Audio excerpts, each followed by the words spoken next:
भितर रत्न भंडार भितर रही कि सुडंग 2 दिन धरी चली सर्भे रिपोर्ट सामना को आसिबा परे गुप्त सुडंग गुप्त कोठरी रहस्य उपर परदा उठिब। श्रीमंदिर रत्न भंडार राडर सर्भे शेष होईछि। 6टी स्टेज रे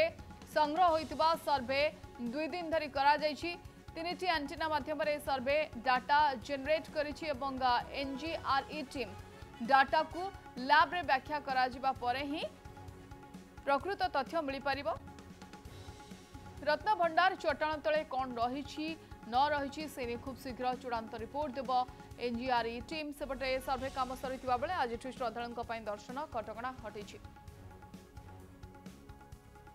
इस संपर्क में अधिक आलोचना करबा पूर्व आम सहित आलोचना करने जोड़ी होती सीमांचल उत्सुकता समस्त भितर कि सेमती किसी श्रीमंदिर रत्न भंडार भितर अच्छी ना नहीं जेहेतु जांच सरला किसी तथ्य बाहर को आसूची कि रिपोर्ट आसवा पूर्व कि वास्तव में कौन सुड़ंग अच्छी।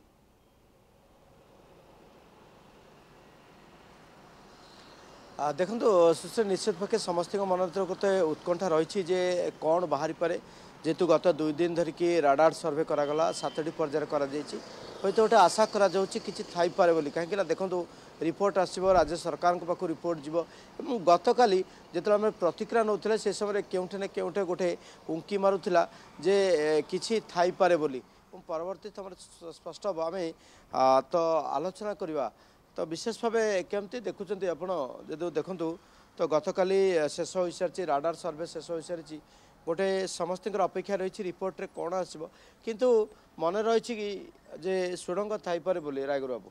नहीं निश्चित पुरी मंदिर जो भाई स्ट्रक्चराल सब तत्कालीन अवस्था रजा राजोड़ा मैंने जो भाव में धनरत्न आणुले एवं जो ता भितर सुडंग कर रखुले एवं गुप्त कोठरी रखुले सेटा तो गोटे रहस्य एवं से रहस्य को उन्मोचन करने गला बेले आमे सेते बेले कहीलु जे सिंहद्वार ठारू पश्चिम द्वार पर्यंत जो जीपीआरएस है एवं से जीपीआरएस रिपोर्ट आसिले सार्वजन होते से जदि कहीं कहुच्छी ना मंदिर ठारू देखिए श्वेतगंगा एवं अष्टसम मंदिर पर्यटन राणी नहर जो कहते ता भितर गुप्त सुड़ंग अच्छी बोली अंत बही कहूँ पाठ संदर्भ रिपोर्ट जो होती कहूँ तेणु जदि थिला ताले से जीपीआरएस रिपोर्टा आसते सार्वजन होते धरा पड़ी था ना अच्छी अंत यही बाट दे सुडंगा जाइए रत्नभंडार भितर गत काली 2 दिन धरी जो राडर सर्वे है जीपीआर सर्वे है सी आहरी तार कथा कह निश्चित भाव ता कौटी गुप्त सुडंग अच्छी कौटी गुप्त कोठरी अच्छी कौटी ता भितर जिनस रखापी आउ कोठरी अच्छी ना ना ये समस्त कथा कह कारण निश्चित भाव में रजा जिते आणिकी राज्य जय करी ता भितर रखुले जो निश्चित भाव ता भितर अच्छी किंतु ताहा अच्छी ना ताकू बंद हो जाइए ताहा एक जो एक कापड़ कल्पित भाई आम भावुचे एवं ताहा मध्य संदेह घर को पलि जाऊँगी जीपीआर सर्वेटा जब होता आम कह एवं जो जीपीआर सर्वे होती निश्चित भाव में ताहा राज्य सरकार पाक जीव राज्य सरकार तार एसओपी जारी करेंगे और ता भर पुणी से जीपीआरएस पलि आसला कौ जगार अच्छी कौन अच्छी पुणी खोले पर्वत मारे मूषा भाया समस्त मन गोटे उत्कंठा रही निश्चित उत्कंठा कारण ये एक गवेषणा जिनस कथा ये गोटे छोटिया कथा नुह ता भर आम जो 1100-1200 शताब्दी कथा कहूचे तो सेते कथा गुप्त सुडंग गुप्त ये कोठरी एवं जिनस रखा जगह ये सबू ता भर अच्छी ही कि पोती हो माटी मिसी जाइए पुणी तापर मंदिर तापर अन्य किसी कंस्ट्रक्शन हो जाइए स्ट्रक्चर हो जाइए ना ता भर एवं भी खोला अच्छी एवं भी से सुडंग बाट देकी अन्य को जगह को जीवाई रास्ता अच्छी ताहा निश्चित भाव में जीपीआरएस बाहरी आसब तेणु बाहर अंतपक्षे बहुत लोग लक्ष लक्ष कोटी कोटी लोग जानवे ना एभली अवस्था से सुडंग थिला रजा ताकू करथिले एवं ये रत्नभंडार कथा जो आसूची रत्नभंडार रहस्य से रहस्य था से रत्न गुड़ी आणुले ता भितर लुचेकी रखुले अंतपक्षे बाह्य शत्रु आक्रमण रक्षा पाइबापी ये एक रहस्य तेणु ये रहस्य गुड़िक जेहेतु विभिन्न पुस्तक बाहर तेणु आम निश्चित भाव में आशा करवा अंत जीपीआरएस रिपोर्ट आसीगले सार्वजन हो गले अंतपक्षे राज्य सरकार एसओपी मध्यम